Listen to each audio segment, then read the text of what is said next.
어서오세요. 괴담 들려주는 낚시꾼 괴담집사입니다. 단폐님들, 집 주변에 폐가가 있다면 어떨 것 같으세요? 흉곽까지는 아니더라도 사람이 살지 않는 집. 그런데 그 집이 그냥 겉으로 보기에는 상당히 좋은 집이라면, 그렇다면 뭐 나쁜 기분도 안 들고 괜찮을까요? 이번 사연은 성악이 성님의 기묘한 경험담입니다. 성악이 성님, 사연 제보 감사합니다. 그럼 자리하세요. 성악이 성님의 기묘한 이야기 지금 시작하겠습니다.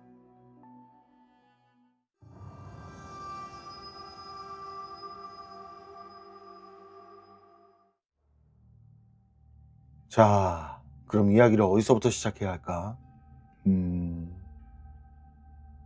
지금 초등학교가 국민학교던 시절 성악이 성님이 5학년 때 경험한 일이라고 하는데요. 그때 성악이 성님이 살던 동네는 개발 전이라 주변이 온통 산이고 1시간을 걸어도 그 중간중간에 만든 텃밭들 뿐이고 뭐 마땅히 아이들이 놀만한 곳이 없었던 거죠. 그래서 동네 아이들은 어려서부터요 마을 동산에서 뛰어노는 게 전부였던 거예요 이제. 그런데 그 동산에요 겉으로 보기에 굉장히 좋아 보이는 3층 개인주택이 있었대요. 그리고 동네 어른들은 절대 그 집엔 가지 말라면서 잊을만 하면 아이들한테 그 집 얘기를 해줬다는 거예요.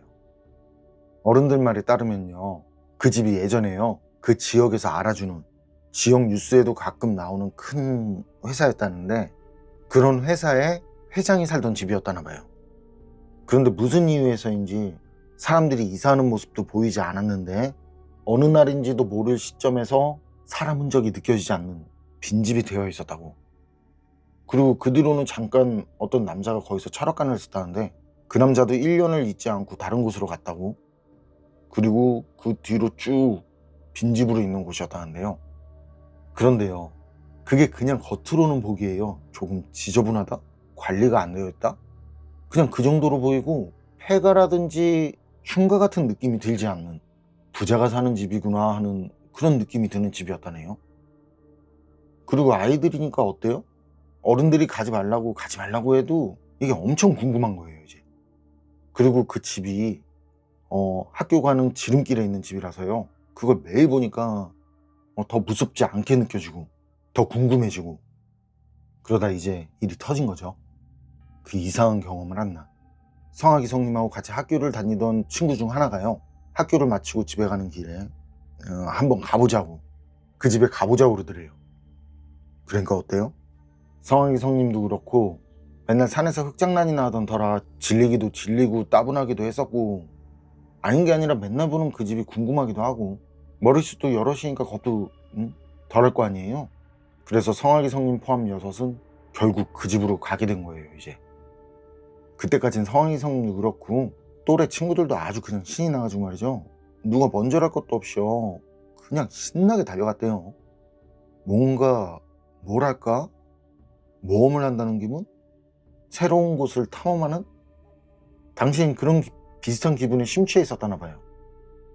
근데 막상 마당문 앞에 다다르니까요 이게 누가 먼저라고 할 것도 없이 말이죠 다들 멈춰서서는 더 이상 들어가지는 않고 서로 눈치만 보더라는 거죠. 그렇게 그냥 우물쭈물 하는 거예요 다들.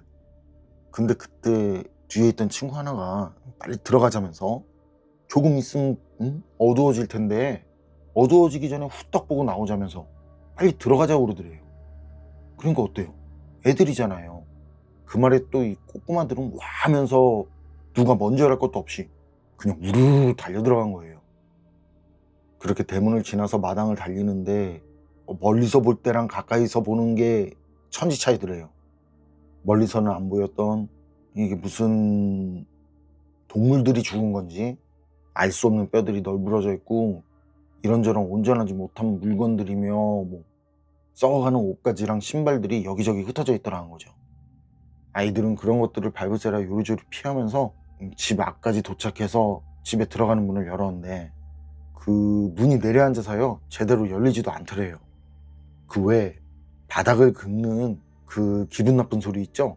끼기기기기기 하는 그런 소리가 나더라고. 그런 소리가 나면서 문이 바닥을 긁고 끌려 나오는 듯 열리는가 싶더니 반쯤 열리고는 그땐 문이 아주 내려앉아서는 더 이상 열리지 않더래요. 그러니까 문이 반 조금 더 열린 거죠 이제. 그리고 그때 맨 앞에서 문을 열었던 친구가 여기 이상한 냄새도 나고 문도 안 열린다면서 이제 그만 가자고 그렇게 얘기를 했거든요. 그러니까 성화기 성님도 그 말을 이때다 싶더래요. 애들이 가자 가자 하니까 이게 겁이 나도 갔던 거예요 이제. 그리고 혹시라도 먼저 가자고 그러면은 또 겁쟁이로 보일까 봐 말도 못 하겠고. 그런데 앞에서 다른 친구가 먼저 가자고 그러니까 땡큐죠 뭐. 그래서 그러자고 우리 그만 가자고 그렇게 얘기를 한 거예요. 그리고 성화기 성님까지 그런 말 하니까 어때요? 다른 친구들도 기다렸다는 듯이 그러자고 그만 돌아가자는 분위기가 됐다는데, 그런데 그때 다른 친구 하나가요 뭐냐면서, 겁나냐면서, 쫄았냐면서 남자 쫀심에 스크래치를 내는 막 동심을 마구마구 긁는 소리를 하면서 웃더라는 거예요. 그러니까 어때요? 애들은 또 그 말에 쫀심이 상해서는 야야 들어가 들어가 하는 분위기로 급변해서는 그 뒤쪽에서부터 밀고 들어오더라는 거죠. 거기에 성악이 성님처럼 앞에 있던 애들은 이제 밀려 들어가는 분위기고. 그래서 그렇게 집에 들어왔잖아요. 해가 떨어지기도 전인데 엄청 어둡더래요. 문을 열고는 바로 양옆으로 방들이 몇 개 있었고 그 가운데 통로처럼 돼 있는 구조, 거기 쭉 걷다 보니까 거실이 나왔고, 그리고 거실은 커튼으로 가려진 커다란 창문이 있고 그 커튼을 거두니까 그제야 밝아지면서 그 집 내부가 아이들 눈에 들어왔는데, 거실 바닥에요 정체를 알 수 없는 온갖 동물들 사체가 굴러다니더라고. 그게 지금 생각하면 박쥐 아닌가 싶더래요. 그리고 그때 애들 중 하나가 갑자기 계단으로 소리를 지르면서 뛰어 올라가더래요 2층으로. 그러니까 다른 애들도 이제 그 모습을 보고는 그냥 막 놀라서는 누가 먼저랄 것도 없이 같이 막 소리를 지르면서 계단으로 뛰어 올라갔거든요. 근데 먼저 올라갔던 아이가요 이번에는 더 크게 비명 같은 소리를 지르면서요 아래쪽으로 또 막 미친 듯이 내려오더라는 거예요. 애들은 올라가고 있는데. 이쯤 되니까 애들은 거의 뭐 패닉 상태가 된 거예요 이제. 그래서 다들 뒤도 안 돌아보고 집 밖으로 튄 거죠. 그리고 그때 성황이 성님이 뭔가를 밟아서 넘어졌대요. 그렇게 넘어지는데 다른 친구 하나도 또 같이 똑같이 밟았는지 바로 옆에 넘어지더라는 거죠. 그래서 그 친구 한 명이랑 성황이 성님이 맨 뒤로 그 집을 빠져나왔고요. 근데 나와서 보니까요 벌써 저 멀리요 애들이 마당을 지나서 대문 밖을 나가고 있더래요. 상황이 그렇다 보니까 진짜 겁나게 무섭고 뭐 입에서 욕이 나오더라고. 그래서 이 어여쁜 자식들은 뭐 어쩌고저쩌고 그러면서 막 울면서 진짜 있는 힘을 다해서요 앞만 보고 뛰기 시작했대요. 그런데도 애들은 점점 더 멀어져 가고 결국엔 눈앞에서 사라진 아이들. 어쨌든 그렇게 죽어라 달렸대요. 그렇게 달려서 집이 안 보일 정도로 달려와서 보니까요 그 동산 초입 밭 경계에 아이들이 쪼르륵 앉아 있더라고. 다들 흥분해서는 큰 목소리로 얘기들을 하고 있더라는 거죠. 그러다 그제야 성화기 성님을 쳐다보는 아이들. 근데 아이들이 성화기 성님한테 진짜 엄청 놀란 듯이 왜 거기서 오냐고. 그래서 성화기 성님이 막 화를 내면서 무슨 말이냐고, 니들이 먼저 나 버리고 도망가지 않으면서 그렇게 말을 하니까 애들 하는 말이 아니라고. 애들은 성화기 성님이 먼저 달려나가는 모습을 보고 그 모습에 놀라서는 덩달아 같이 달려서 나온 거라고 그런 말을 하더라는 거죠. 그래서 성화기 성님이 뭔 소리냐고, 내가 계단에서 제일 늦게 내려왔고 그때 너네가 막 달려나가길래 나도 따라 달리다가 뭘 밟아서 넘어지는 통에 맨 마지막으로 늦게 나온 건데 지금 뭔 소리를 하는 거냐고 그랬거든요. 그랬더니 애들 말이 또 그 성화기 성님이 갑자기 2층으로 올라가더래요. 그래서 자기네도 따라 올라갔는데 그때 성화기 성님이 또 갑자기 뛰어내려오더니만 밖으로 달려나가더라는 거죠. 그래서 자기네들도 따라서 도망쳐 나온 거라고. 그래서 또 뭔 소리냐고, 나랑 얘랑 마지막으로 같이 집에서 나왔는데 뭔 말이냐고 그러면서 그렇지 하고 뒤를 돌아봤는데 성화기 성님 뒤엔 아무도 없더라는 거죠. 그리고 그때 아이들 중 하나가 엄청 놀라면서 하는 말이요, 아까 분명 6이지 않았냐고. 그 말에 애들은 아주 잠깐 서로를 쳐다보다가 진짜 미친 듯이 또 막 소리를 지르면서 진짜 정신없이 달려서 각자 집으로들 갔다는데요. 그때 넘어져서 무릎 깨진 아이부터 뭐 발목을 뼈서 깁스한 아이까지 이런 상황들을 보면서 그때 애들이 짜고서 성화기 성님한테 장난친 게 아닌 걸 알겠더라고 하더라고요. 그리고 그렇게 다친 애들이 생기니까 어른들이 알게 됐고 여섯 모두는 각자 부모님들께 잊지 못할 정도로 혼나고 성화기 성님은 그때 진짜 종아리를 파리채로 엄청 맞았대요. 그리고 그때 성화기 성님 할아버지가 그 때리는 부모님을 말리시는데 하신 말씀이 아무리 폐가라고 해도 다 임자가 있다고 하시면서 그런 데 가면 몹쓸 것들 데리고 올 수 있으니까 절대 가지 말라고 하시더래요. 성황이 성님하고 친구들은 그 뒤로는 절대 그 집 근처에는 얼씬도 하지 않았다는데요. 그런 일을 경험하고 그런 소문이 나서 그런 걸까요? 그 뒤로는 동네에서 이상한 소문이 돌더라는 거예요. 밤에 그 집 근처에서 파란불이 돌아다닌다거나 집안에 분명 아무도 없을 텐데 불 꺼진 창문에서 인기척이 느껴진다거나 아이가 웃다가 울다가 하는 소리를 들었다고 하는 그런 뭔가를 경험했다는 사람들이 생겨났다는 거죠.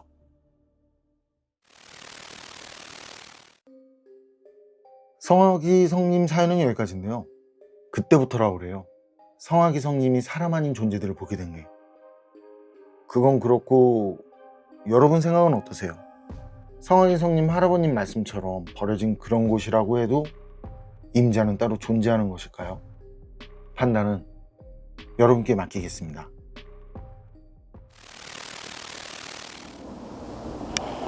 어서오세요. 괴담 들려주는 낚시꾼 괴담로 괴담집사입니다. 단편입니다. 다른 사람의 죽음이라든지 아니면 다른 사람에게 앞으로 닥칠 위험을 볼 수 있는 사람이 자신의 죽음이나 자신에게 닥칠 위험은 모른다는 거, 이거 어떻게 생각하세요?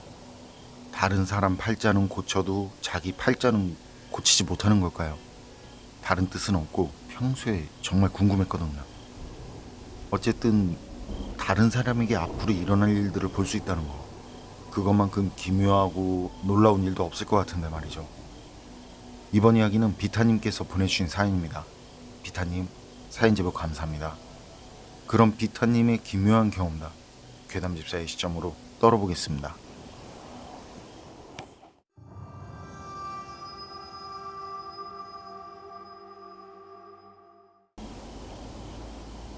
제가 소름 돋는 오싹한 얘기 하나 해드릴게요.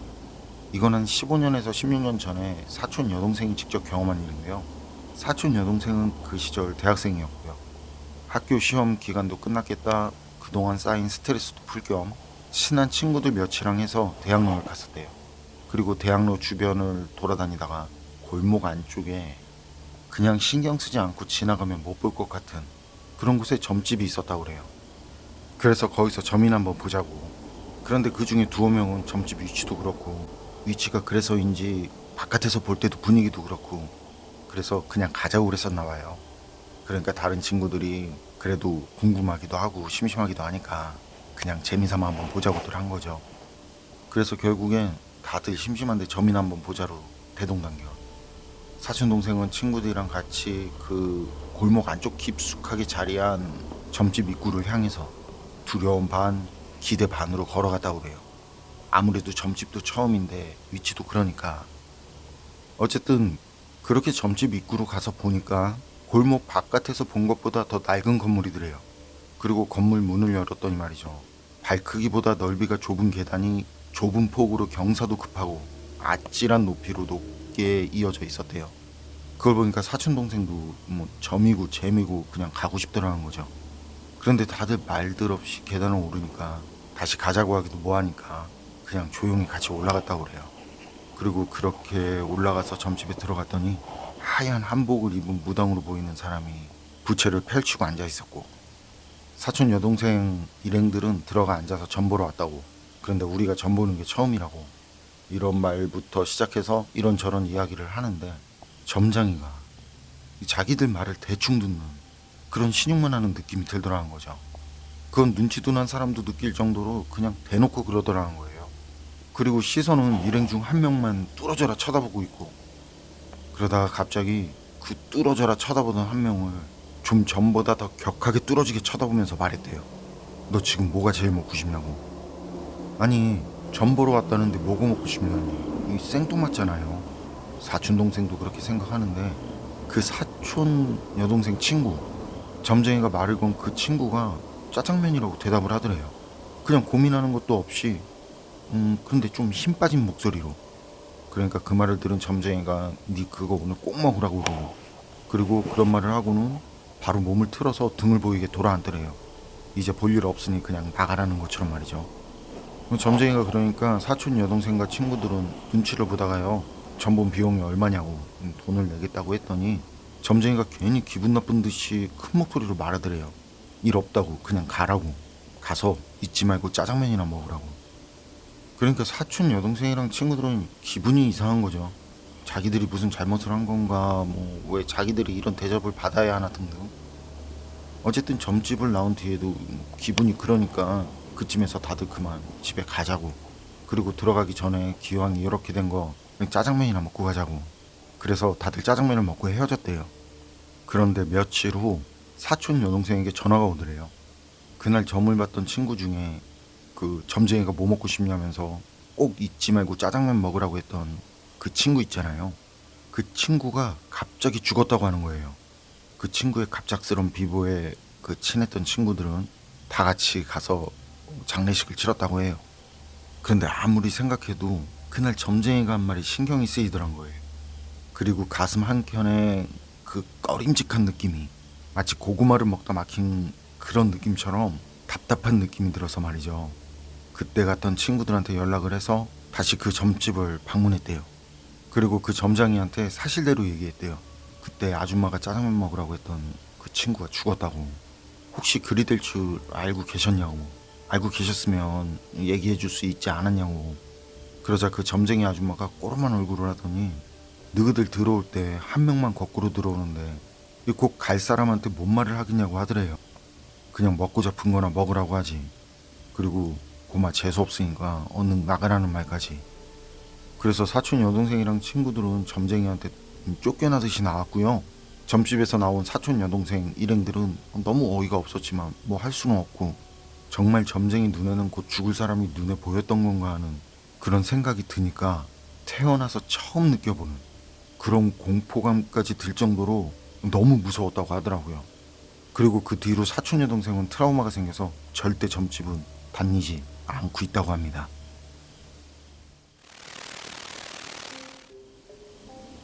비타님 사연은 여기까지인데요. 죽음을 미리 본다라. 그런데 말이죠.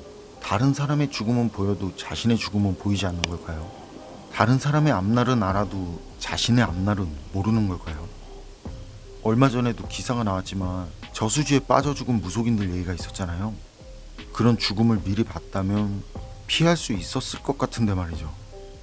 그것 말고도 들은 얘기들도 많고, 그런 걸 보면 뭘까요? 자신의 죽음은 보이지 않는 걸까요? 손을 쓸 수 없으니까 그냥 운명이겠거니 하고 받아들이는 걸까요? 전 이런 사연들을 보거나 들으면 늘 이런 게 제일 궁금하더라고요. 여러분 생각은 어떠세요? 판단은 여러분께 맡기겠습니다.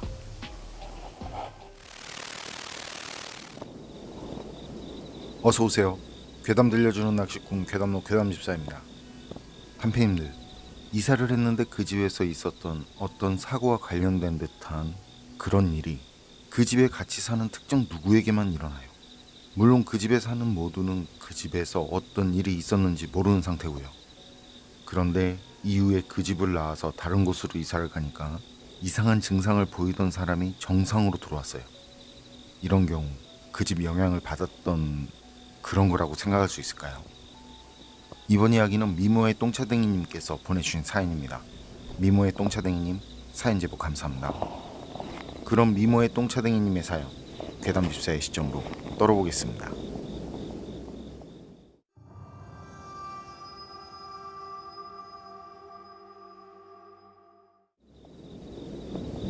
제가 소름 돋는 오싹한 얘기 하나 해드릴게요.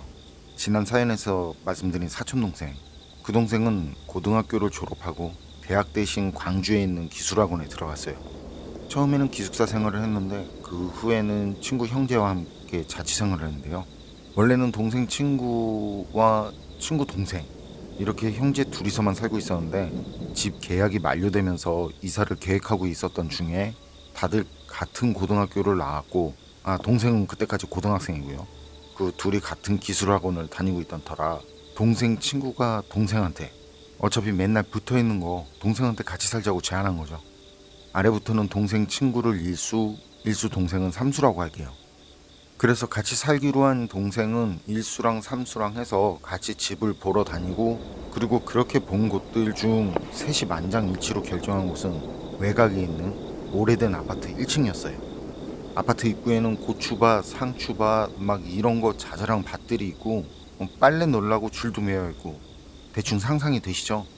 지금같이 현대적인 그런 아파트가 아니고 좀 시골스러운 오래된 복도식 아파트였다는데요.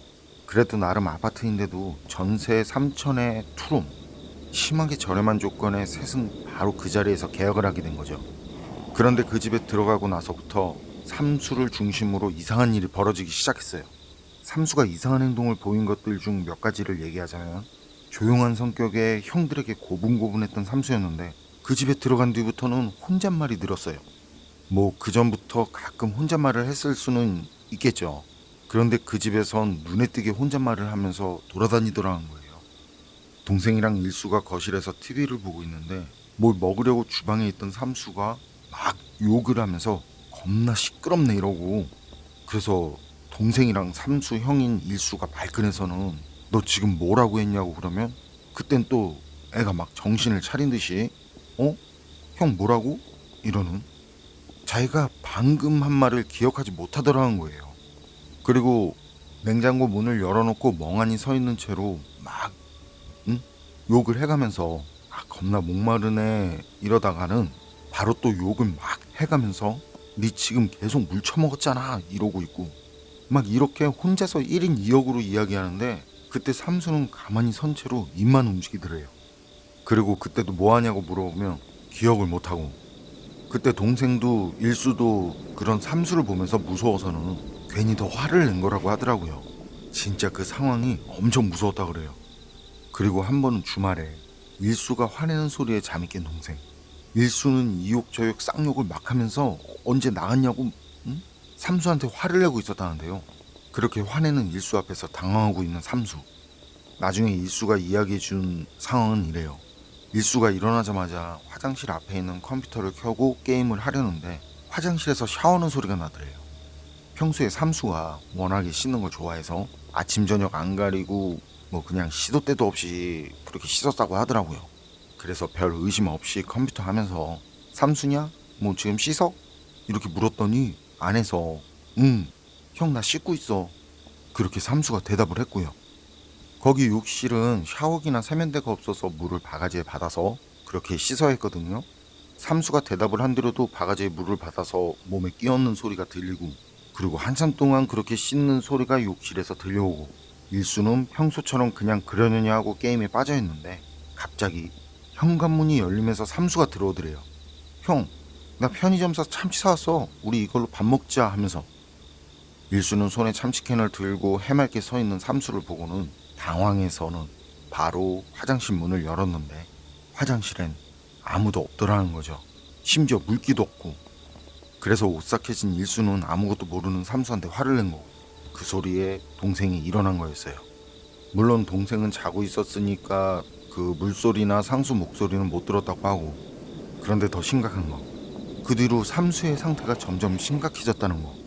그전에는 형들 앞에서 욕을 좀 할지언정 그때까진 그냥 혼잣말 정도였는데 말이죠. 그 일이 일어난 그날은 동생과 일수가 다니는 학원에서 체육대회 같은 걸 했었다는데요. 체육대회를 마치고 돌아오니까 저녁쯤 됐고요. 싹 씻고 치킨 한 마리 시켜놓고 TV를 보면서 이리 뛰고 저리 뛰면서 쌓인 그날 하루의 피로를 날리고 있었는데요. 그 아파트가 투룸이라고 했잖아요. 방 하나는 동생하고 일수가 사용하고 고등학생이었던 삼수에게는 방 하나를 내줬대요. 겉은 거칠지만 속은 깊었던 형들의 배려였던 거죠. 어쨌든 삼수는 일찍 자고 있길래 굳이 깨우지 않고 동생하고 일수 둘이 그렇게 치킨과 함께 나른한 저녁을 보내고 있었는데 갑자기 삼수 방문이 텅 하고 열리더래요. 그리고 문 앞에 있는 삼수. 그런데 삼수가 개처럼 엎드려서는 고개를 푹 숙이고 있더래요. 동생과 일수는 멍멍이 자세를 하고 있는 그 삼수의 정수리를 보고 순간적으로는 뭐지 했다가 애가 너무 아파서 저러고 있나 싶었대요. 그래서 둘은 삼수한테 어디 아프냐고 물어봤는데 대답이 없고, 배가 아프냐 머리가 아프냐 왜 그러냐 계속 물어봐도 삼수는 계속 대답이 없더라는 거예요. 그런데 그때 상황이 이상한 거예요. 대답 없는 삼수가 이상하기도 했지만 가까이 가기도 좀 그렇더라는 거예요. 오싹한 그런 느낌이 들면서 집안 전체에 그 한기가 느껴지는데, 그런데 삼수가 그때 두 팔 두 다리로 엎어져서는 그 상태로 마치 네 발로 기어가듯이 빠르게 기면서 냉장고 앞으로 가더라는 거예요. 그러더니 아무 말 없이 냉장고 문을 머리로 쿵쿵 박더래요. 두 사람은 아무 말도 못하고 얼어버린 채로 그 모습을 계속 보고만 있는데, 이번에는 얘가 무릎을 꿇고 앉아서 냉장고 문을 손톱으로 긁더래요. 고양이나 개가 뭘 꺼내려고 할 때 막 긁는 것처럼. 그쯤 되니까 이거 뭔가 심각하다 싶은 거죠. 뭔가 잘못됐다고 느낀 동생하고 동생 친구 일수는요, 삼수한테 가서 하지 말라고 이렇게 애를 밀쳤대요. 그런데 애가 힘이 어마무시하더라는 거예요. 동생이나 동생 친구도 한 체격에 힘도 센 편인데, 그런데 삼수는 체격도 왜소하고 힘도 센 편이 아니었다네요. 어쨌든 그런 남자 둘이서 평범한 고등학생이었던 남자의 하나를요, 힘으로는 어떻게 하지 못하겠더라는 거예요. 둘이서 잡아당겨도 뭐 이건 꿈쩍도 안 하고, 달려가서 몸박치기를 해봐도 꿈쩍도 안 하고, 뭘 해도 그 자리에서 꿈쩍도 안 하고요, 아무렇지 않은 듯 냉장고 문만 긁고 있더라는 거죠. 상황이 그러니 어때요? 둘은 겁도 겁인데 겁보다 삼수가 걱정되는 마음이 앞서더래요. 그런데 이걸 신고하기도 좀 그렇고, 그렇잖아요. 애가 냉장고 문을 긁고 있어요. 그것도 개처럼 막 긁고 있어요. 이렇게 신고하긴 좀 그렇잖아요. 그래서 둘은 자신들이 할 수 있는 그 힘이란 힘 모두 끌어내서 냉장고에서 떨어지게 하려는데, 그렇게 한참을 그렇게 씨름하고 있는데, 아, 형, 왜 그래? 삼수가 정신이 든 거죠. 마치 막 잠에서 깼다는 것처럼. 역시 아무런 기억도 하지 못한 채로. 그리고 둘은 그런 삼수와 서로의 얼굴을 번갈아 가면서 쳐다볼 뿐 진짜 아무 말도 할 수 없었다고 하더라고요. 그리고 다음 날인가 바로 병원에 데리고 갔고, 검진 받고 그 결과가 나오길 기다리고 있던 어느 날, 그해 여름은 유난히 더웠대요. 그런데 애들이 무슨 돈이 있었겠어요. 뭐 에어컨은 고사하고 겨우 움직이는 그 중고로 산 낡은 선풍기 한 대가 다였다는데요. 그날 동생하고 일수가 너무 더워서 그 낡은 선풍기가 있는 거실에 나가서 잤대요. 한창 잘 자고 있는데 살짝 잠에서 깬 동생 귀에 이상한 소리가 들려오더라는 거예요. 쩍쩍쩍 하는, 장판에 발바닥이 쩍쩍 달라붙는 소리.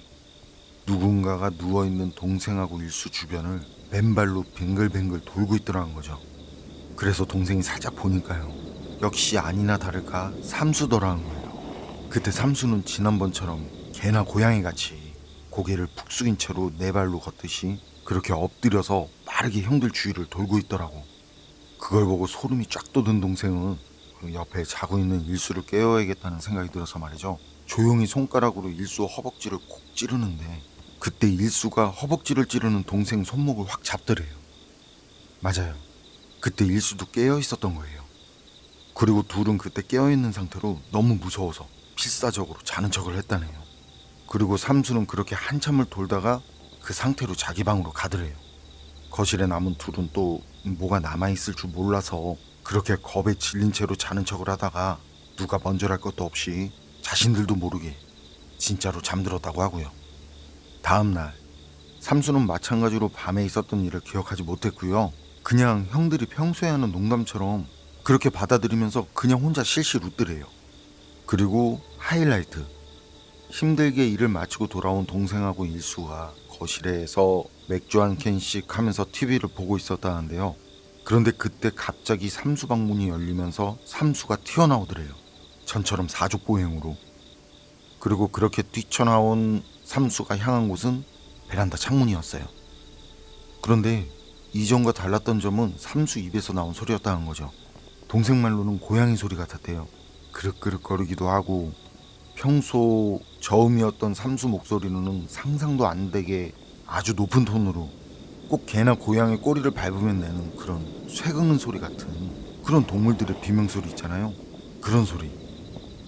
삼수는 베란다로 그렇게 달려가더니 베란다 창문으로 뛰쳐나가려는 듯 사적 보행을 하고 있는 상태로 펄쩍펄쩍 뛰더라는 거예요. 동생이랑 일수는 무슨 일 야겠다 싶어서 삼수 허리를 부둥켜 안고 막 당기고 정신 차리라고 뺨도 때리고, 근데 그렇게 때려대도 얘는 이상한 동물 소리를 내면서 창문으로 뛰쳐나가려고 하더라는 거죠. 그리고 그때 애 눈이 무슨 죽은 동태 눈깔 같았다고 하더라고요.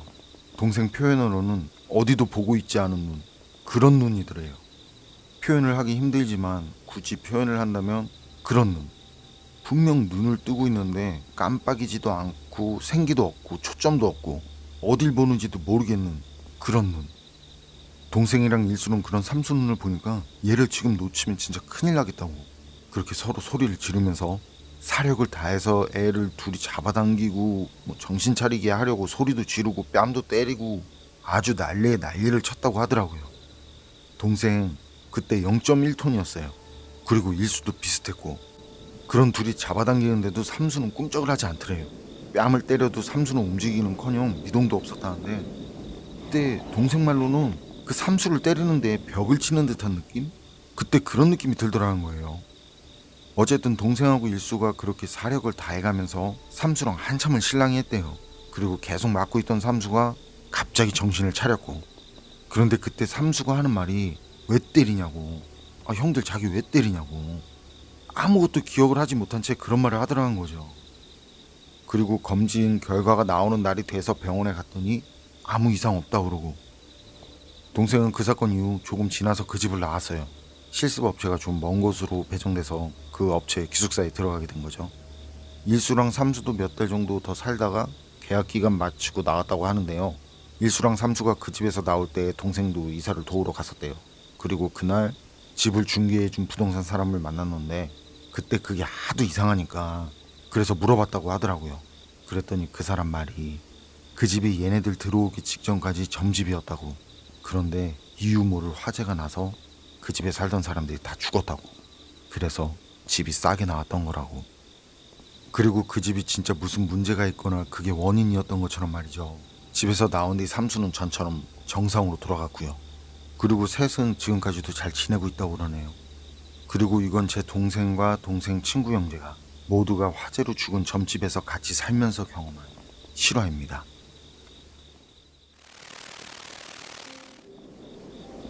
미모의 똥차댕이님 사연은 여기까지인데요. 이사를 간 뒤에 갑자기 이상한 일이 생겼다는 말들, 이건 뭐 멀쩡했던 사람이 개나 고양이같이 네 발로 뛰어다니고, 그런데 가만히 생각해보니까 말이죠, 화재로 살던 사람들이 다 죽었다는 점집, 혹시 거기서 개라든지 고양이를 키웠던 거 아닐까요? 그래서 화재가 났을 때.